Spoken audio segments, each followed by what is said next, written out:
Incentive based چیز ہے. تو انسینٹو بیسڈ ہے تو لاز تو ختم ہو جائیں گے, صرف فیوڈل رہ جائیں گے, تو اس سے کوئی حرج نہیں ہے. امیر ہونا چاہیے. اسلام میں امارت مانے نہیں ہے, امارت ہے. آپ سیکیورٹی کی ضمانت دیں گے جو ان کے حاری ہوں گے؟ اور سیکیورٹی تو ہے ہی نہیں, اب یہ ختم ہوگی, کیونکہ وہ اس وقت تک تھی جب وہ اس کے انڈر تھے. اب وہ تو اس کے انڈر ہے ہی نہیں, اس کے حاری ہے ہی نہیں, اس سے تو پیسہ لے ہی نہیں رہے. وہ تو گورنمنٹ سے پیسہ لے رہے ہیں جو کہ کمپنی ہے اس کو دے رہی ہے. اب وہ تو سیکیورٹی کا سوال ہی پیدا نہیں ہوتا نا. سیکیورٹی سے ہم لوگ اگر بات کریں تو سیکیورٹی کے حوالے سے میں بات کروں کہ آپ نے مینشن کیا ٹیررزم کا بھی آپ کے اس سسٹم میں ایک ہم لوگوں کو وہ بڑا کافی امپورٹنٹ ایجنڈا ہے کہ ٹیررزم ختم ہو جائے گا. بیدار پاکستان اور ٹیررزم کہاں تک ایک دوسرے سے انٹرلنکڈ ہے اور کس طرح وہ اس کو ڈیمینش کرنے میں کردار ادا کرے گا؟ ٹیررزم کی ایک ہی وجہ ہے, وہ غربت. کوئی آدمی مجھے بتا دیں جس کے پاس ایک وقت کا بھی کھانا ہے, وہ کبھی اپنے بیلٹ لگا کے اپنے آپ کو نہیں اڑائے گا. یہ جتنی بھی اڑ رہے ہیں یہ ساری غربت کی نشانیاں ہیں, غربت کی وجہ سے. اب جب ہم نے 5 ملین آدمی کو ملازمت دے دی اور ساتھ یہ بھی کہہ دیا کہ جو ان پڑھ آدمی ہے وہ قرآن یا حدیث کا امتحان ہوگا ہر مہینے, جو اس کو پاس کر لے گا اس کو 10,000 روپے ملے گا. تو اب وہ مولوی جو خراب مولوی ہیں وہ بھی اچھے مولوی بن جائیں گے. کتنے لوگ اس میں لیکن انفلٹریشن جو ہو رہی ہے, کوئی انفلٹریشن کیوں انفلٹریشن؟ آپ کو لگتا ہے صرف پیسہ بیسک بالکل ہے ہی پیسہ. دیر از نتھنگ. اگر کوئی فارن کنٹری بھی کر رہی ہے تو پیسہ دے رہی ہے نا. کبھی آپ نے یہ سوچا ہے کہ بغیر پیسے کے یہ کام ہو رہا ہے؟ نہیں ہو سکتا, پاسبل نہیں ہے. لیکن اگر کوئی باہر سے آپ کوئی آؤٹ سائڈر تو آئے گا نا, تو آئے گا, کس کو پیسہ دے گا؟ اس کے پاس تو پیسے کی ضرورت نہیں, وہ تو آلریڈی امپلائڈ ہے. پیسہ اسی کو ضرورت ہے جو کھانے سے بیزار ہے, کھانا اس کو نہیں مل رہا, وہ آئے گا. لیکن اگر آپ نے کھانا پرووائڈ کر دیا, چیزیں سستی ہو گئی, آپ کو روٹی 1 روپے کی مل رہی ہے, آپ کو نوکری ہے, نوکری آپ کو تلاش کر رہی ہے, آپ نوکری کو تلاش نہیں کر رہے, تو مجھے بتائیں ٹیررزم کہاں رہی؟ اور اس ایریے میں یہ پہلے ہوگا کہ وہاں انڈسٹری لگ جائے گی, وہاں سڑکوں کے جال بچھا دیے جائیں گے, پیسہ اتنا ہے گورنمنٹ کے پاس, وہاں ڈیم بن دیے جائیں گے, وہاں پر ہوٹل, وہاں پر ہاسپٹل, ہر چیز جب بننی شروع ہو جائے گی تو وہاں تو کوئی بیکار رہے گا ہی نہیں. ڈیم بنانے کی آپ نے بات کی, آپ کے ایجنڈے میں ڈیمز بنانے کا بھی ہے کہ دریاؤں میں باندھ کر ڈیمز بنائے جائیں گے. ہم لوگ اگر ڈیمز کی ہسٹری دیکھیں, پاکستان میں کافی ایشو پولیٹیسائز ہوتا رہا ہے ڈیمز کا بنانے تک کا جہاں تک تعلق ہے. تو آپ کو کیا لگتا ہے کہ آپ لوگوں کا اگر سسٹم نافذ ہو جاتا ہے تو اس کے نفاذ کے ساتھ ہی کس طرح وہ لوگ جو ڈیمز بنانے سے روک رہے ہیں اور اپنے علاقوں میں ڈیمز نہیں بننے دے رہے اور پاکستان کو تباہی کے دہانے پر کھڑا کر دیا انہوں نے, تو ان کو آپ کس طرح کنونس کر سکیں؟ ان کو کنونس کرنے کی یہی ضرورت ہے کہ اگر گورنمنٹ آف پاکستان یہ فرق کرتی ہے, گورنمنٹ آف پاکستان کیا کہتی ہے کہ ہمیں لون لینا چاہیے کہیں سے, اور ان کو جو روک رہے ہیں یہ منسٹرز ہیں, ان کی تنخواہیں کتنی ہیں, یہ کیا ان کے اپنے انٹرسٹ ہیں.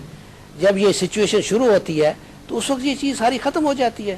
گورنمنٹ کے پاس اتنا پیسہ ہے, اس کو لون کی ضرورت نہیں ہے, بنانا شروع کر دیتی ہے. تو یہ ایک ایسا سسٹم ہے جس سے کہ گورنمنٹ کو کیا, ہر ملک کو فائدہ ہو سکتا ہے. اچھا, 7 سال سے آپ اس سسٹم کے نفاذ کے لیے کوشاں ہیں, ہم نے اپنے پلیٹ فارم پہ بھی دیکھا, اب the work you are doing. اب مجھے لگتا ہے کہ تھوڑی بہت انسپریشن آپ نے, where have you taken the inspiration, اور کیا اس کا تعلق جو ہم نے چائنا میں دیکھا وہاں پر لوگوں نے اپنی گورنمنٹ کے لیے کام کیا, گورنمنٹ کے لیے انہوں نے کمایا, تو کیا اس کی انسپریشن وہاں سے لی گئی؟ اس حوالے سے میں تھوڑا سا جاننا چاہوں. یہ قرآن اور سنت کو اگر آپ دیکھیں تو ہر پیج کے اوپر لکھا ہوا ہے سزا اور جزا. سزا اور جزا اتنی دفعہ ریپیٹ ہوا ہے اللہ تعالیٰ سبحانہ وتعالیٰ کے نام کے بعد یہ چیز ریپیٹ ہوئی ہے. کیوں ہوئی ہے؟ اس لیے کہ اللہ تعالیٰ نے ہمیں بنایا, وہ ہماری خلقت میں یہ چیز رکھ دی کہ یہ میری مخلوق کبھی انسینٹیو کے بغیر کام نہیں کرے گی. تو ایسا سسٹم کو لایا جائے جو کہ with the nature who, against the nature نہ ہو. تو اس میں ہر چیز میں, اس سسٹم کے اندر, ہر سٹاپ کے اندر, ہر سٹیپ کے اندر انسینٹیو بلٹ ہے. کسی کو ہم نے یہ نہیں کہا کہ مسلمان بن جاؤ یا نماز پڑھو, صرف وہی آخری جو ہمارا ہے, ہم نے کہا کہ اگر قرآن بھی پڑھو گے اور حدیث بھی کرو گے تو آپ کو 10,000 روپے ملیں گے, پاس کر لو گے امتحان. تو وہاں پر ہم نے صرف کہا, لیکن بندش نہیں ہے کوئی. تو مقصد کہنے کا یہ ہے کہ یہ جو سسٹم آ رہا ہے یہ it is all taken from حدیث اینڈ قرآن, وہاں سے لیا گیا انسینٹیو بیسڈ. ترغیب دی گئی. Inspiration is from Quran and Sunnah. سنا بالکل. ایک بات آپ کی میں نے بک کا مطالعہ کیا، اس کے اندر اگر ہم لوگ دیکھیں 3 سال پہلے آپ کی بک منظر عام پر آئی، اور اس کے اندر آپ نے ایک بات کی US اکانومی کے حوالے سے کہ اس کی روٹس جو ہے وہ کھوکھلی ہو چکی ہیں اور وہ تباہی کے دہانے پر کھڑا ہے. کرنٹلی ہم لوگ امریکہ کی اکانومی کی یہی صورتحال دیکھ رہے ہیں، وہاں پر بینکس جو ہیں بینکرپسی کی طرف جاتے ہوئے ہمیں دکھائی دے رہے ہیں، ادارے بینکرپٹ ہوتے ہوئے دکھائی دے رہے ہیں. اسی کے ساتھ وہ اپنے ساتھ تمام ممالک کو بھی ڈوبتا ایسا جہاز ہے جو دوسرے چھوٹی کشتیوں کو بھی ساتھ لے کر ڈوب رہا ہے. آپ نے یہ بات 3 سال پہلے اپنی کتاب میں مینشن کر دی تھی، تو کیا اس وقت کے حالانکہ تب امریکہ کی اکانومی پیک پر تھی، ہمیں عروج دکھائی دیتا تھا، what were the circumstances there which made you comment such a thing؟ اور دوسرا کرنٹلی آپ پاکستان کی اکانومی کے لیے اب کیا پریڈکٹ کریں گے؟ دیکھ رہے جی، یہ چیز میں کوئی مجھے الہام نہیں ہوا، نہ کوئی میں اس قسم کی چیز ہے. میں اکانومی کو اسٹڈی کرتا تھا، امریکہ کی اکانومی کو بھی اسٹڈی کیا. اس کتاب کے اندر بھی جو ہے 3 اکانومی کو اسٹڈی کیا گیا ہے، ایک پاکستان، ایک امریکہ اور ایک یو کے. ان کی اکانومی کو اسٹڈی کر کے ان کے اوپر میں نے امپلیمنٹ کیا ہے یہ سسٹم. تو میں چونکہ پڑھتا رہتا تھا اور مجھے پتا تھا کہ یہ ڈوبنے والا شپ ہے. اس کے اندر جیسے میں لکھا ہے کہ U S economy is just like a giant oak tree which rotten roots, hollow barks and dying leaves, and this mighty tree will fall any time and will bury all the nation who are relaxing under its shade. Right. یہ میرے فکرے ہیں جو آج سے 2-3 سال پہلے میں نے کہے تھے کتاب میں لکھے ہوئے ہیں، اور وہی آج پروو ہو رہا ہے. اس وقت مجھے کوئی کب کہتا ہے کہ سب پاگل ہے، it's all your fantasy world. تو یہ فینٹیسی جو ہے وہ آپ کے سامنے آ گئی ہے. تو میں نے کہا تھا کہ 6ٹھا گیٹ آپ کو جو فلڈ گیٹ کا میں کھولنے والا ہوں وہ تھا یہ، اس سے کیا نام، یہ جو آپ کی زرعی پیداوار جو گورنمنٹ کو پاکستان کو ملے گی جو ایکسپورٹ کرے گا. اب 7واں گیٹ ایک ایسا گیٹ ہے جس کو آپ اندازہ نہیں لگ سکتے وہ کیسا ہوگا. وہ ہے کاپی رائٹ. اگر پاکستان اللہ کرے 1 مہینے کے اندر ایسی جگہ پہنچ جائے کہ دنیا حیران ہو جائے، تو وہ کیا وہ یہ سسٹم لینے کے لیے تیار نہیں ہوں گے؟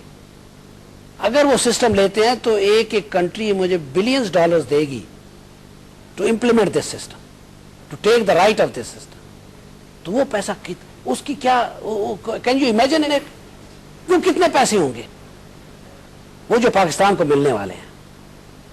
اب مصیبت تو یہ ہے کہ جو ہمارے مشیر ہیں یہ IMF کے، یہی میں آپ سے اسی طرف میں بات لے کر آ رہی تھی. اپنے جتنے بھی فلڈ گیٹس کی ویورز انہوں نے بات کی کہ ہم نے بات کی کہ یہ آئیڈیل اس طرح کا ہو جائے گا، لیکن ساتھ ساتھ آپ کی سٹیٹمنٹ تھی کہ اگر اس طرح ہو جاتا ہے، اگر if this happens، تو the word if، کیوں یہ جو ورڈ ہے اتنا اپنے آئیڈیلسٹک آپ نے سوچ دی اور کافی پاکستان کو برائٹ اینڈ فیوچر کی طرف لے جانے کی بات کی، تو why not the government is taking keen interest in your idea? اور آپ نے کیا ابھی تک حکومت کو یہ آپ نے پیش نہیں کیا، آئیڈیا پریزنٹ نہیں کیا اس سسٹم کا؟ کیا صورتحال ہے سوال؟ دیکھیں جی 8 سال تک تو پرویز مشرف کو پیش کرتے رہے، لیکن وہ امریکہ کا پٹھو تھا، غدار تھا. اس نے امریکہ اپنی کرسی کو سنبھال کے ایڈ کے لیے اس پروگرام کو ریجیکٹ کیا. اور اس کے جو مشیر تھے وہ شوکت عزیز تھے جو بانڈ فلوٹ کرتے تھے اور ان کو کمیشن ملتا تھا اس میں سے تو اس کو کوئی کمیشن نہیں ملے گا. تو اس لیے یہ پروگرام ریجیکٹ ہوا. اب ہمارے مشیر پھر انہی کے نقشے قدم پہ چلنا شروع ہو گئے ہیں کہ پاکستان کو ڈوبانے کی طرف لے جا رہے ہیں انہیں. لیکن ہماری کوشش تو یہی ہے کہ پاکستان کو ایسی جگہ پہ 1 مہینے کے اندر، آپ مجھے بتائیں، آپ نے سنا کون سی ایسی چیز آپ کو نظر آئی جو خیالی پلاؤ تھا؟ آپ نے بلکہ میری جو سٹیٹمنٹ تھی خیالی پلاؤ کی اس کو سائڈ پہ کر دیا.